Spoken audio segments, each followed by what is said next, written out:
வணக்கம். என் கேள்விக்கு என்ன பதில் EKEP என்ற இந்த நிகழ்ச்சியில் உங்களுடன் கலந்துரையாடுவதில் மிகுந்த மகிழ்ச்சி அடைகிறேன்.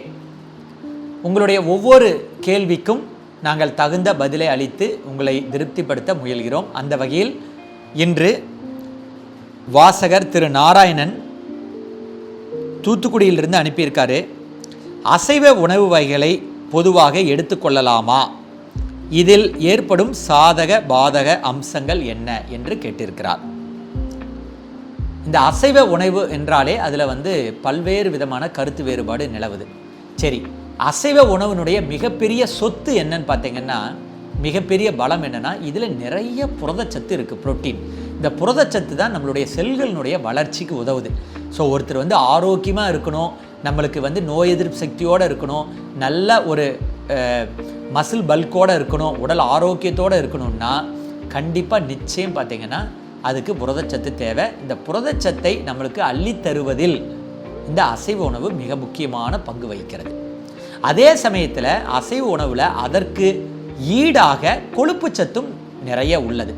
அப்போ அசைவ உணவை எப்படி எடுத்துக்கொண்டால் நாம் இந்த கொழுப்பு சத்தை குறைந்த அளவில் தவிர்த்து விட்டு நாம் புரதச்சத்தை மிகுந்த அளவில் எடுத்துக்கொள்ளலாம் என்பதை நம்ம பார்ப்போம்.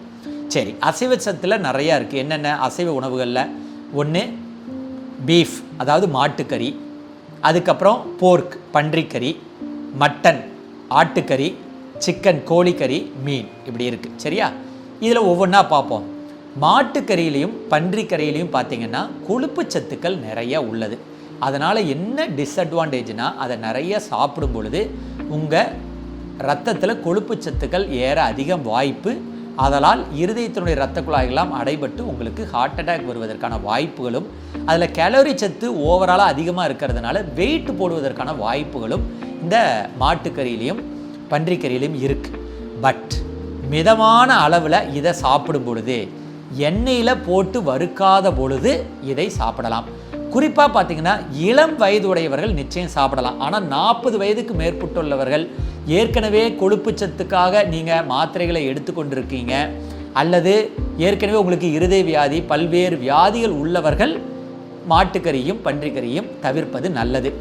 அதர்வைஸ் பார்த்திங்கன்னா மாட்டுக்கறி பன்றிக்கறி விலை குறைவாக இருப்பதால், அதே சமயத்தில் நிறைய புரதச்சத்துக்களை அள்ளி தருவதால், அது இளம் வயது உடையவர்களும் எந்த வியாதியும் இல்லாதவர்களும் ஒரு மிதமான அளவில் எண்ணெயில் போட்டு வறுக்காமல் சாப்பிடுவது மிகுந்த நலம்.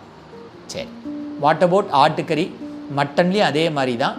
மட்டனில் பார்த்திங்கன்னா அதில் கொஞ்சம் கொழுப்பு இதை விட கொஞ்சம் கம்மியாக இருக்குது மாட்டுக்கறி விட. பட் என்னென்னா அதுலேயும் இருக்குது. பட் ஏற்கனவே நான் சொன்ன அதே தகுதிகள் தான் இந்த ஆட்டுக்கறிக்கும் பொருந்தும். ஆனால் சில நேரங்களில் சப்போஸ் நம்மளுக்கு ஒரு எலும்பு பலவீனமாக இருக்கும் பொழுது, அப்போ நீங்கள் பார்த்தீங்கன்னா அந்த எலும்பு சூப்பை குடிக்கும் பொழுது ஒரு நாளுக்கு ஒரு அட்வான்டேஜ் இருக்குது. நம்மளுக்கு ரத்தம் கம்மியாக இருக்கும் பொழுது ஆட்டு ஈரலை சாப்பிடும் பொழுது அட்வான்டேஜ் இருக்குது. இப்படி சில சமயங்களில் நம் உடல் பலவீனமாக இருக்கும் சமயங்களில் ஆட்டுக்கறியை நீங்கள் எடுத்துக்கொள்வது நல்லது. அதர்வைஸ் ஆட்டுக்கறியை மிதமான அளவில் எண்ணெய் போடாமல் எடுத்துக்கொள்வது நல்லது. குறிப்பாக அதை குழம்பு செய்து சாப்பிடுவது நல்லது. வாட் அபவுட் கோழிக்கறி? கோழிக்கறியிலையும் கொழுப்பு சத்து இருக்குது. ஆனால் என்ன ஒரு அட்வான்டேஜ்னால், கோழிக்கறியினுடைய தோலில் தான் மிகுந்த கொழுப்பு சத்து இருப்பதால், தோலை எடுத்து விட்டு நீங்கள் கோழிக்கறியை சாப்பிடும் பொழுதே உங்களுக்கு கொழுப்பு சத்து அதில் குறைவாக நம்மளுக்கு கிடைக்குது. ஸோ புரதச்சத்து நம்மளுக்கு அப்படியே கிடைக்குது. அப்போ கோழிக்கறியை சாப்பிடும் பொழுது அதையும் பார்த்திங்கன்னா நல்ல மிதமான அளவில் குழம்பில் சாப்பிடுவது நல்லது. அதே சமயத்தில் தோல் நீக்கிவிட வேண்டும், எண்ணெயில் போட்டு வறுக்கக்கூடாது. வாட் அபவுட் மீன்?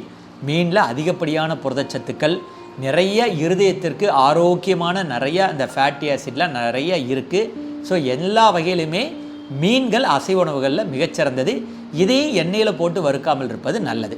இப்போ சர்க்கரை நோயாளிகளுக்கு நாங்கள் என்ன அட்வைஸ் பண்ணுறோன்னா, இதில் தோல் நீக்கப்பட்ட கோழி இறைச்சியும் மீன்களையும் நீங்கள் தாராளமாக குழம்பில் போட்டு எடுத்துக்கொள்ளலாம்.